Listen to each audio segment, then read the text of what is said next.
Ég heiti Ingunn Fjóla Ingþórsdóttir og ég lærði í Listaháskóla Íslands, útskrifaðist þaðan 2007.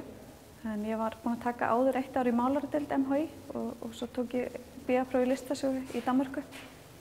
Þetta verk er innsetning sem ég er búin að vinna sérstaklega inn í þetta rými hérna í Ásmundarsafni.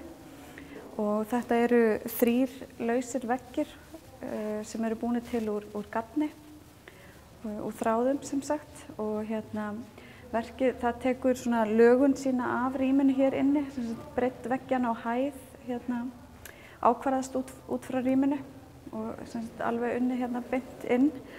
Og þetta verk fjallar svolítið skynjun áhorfandans og ég er að búa til vissar aðstæður þar sem áhorfandinn þarf að labba til þess að skoða verkið og það verður svona ákveðin erting í auganu af því þetta er allt búið til úr línum. En svo blandast líka litirnir svona í auga áhorfandans og það er misjöfn litablanda sem áhorfandinn sér eftir hvar hann er staddur. Þannig að verkið svona reiðir á það að áhorfandi labbi og hreyfi sig og þá breytist alltaf verkið og myndbyggingin breytist eftir hvar áhorfandinn er staddur.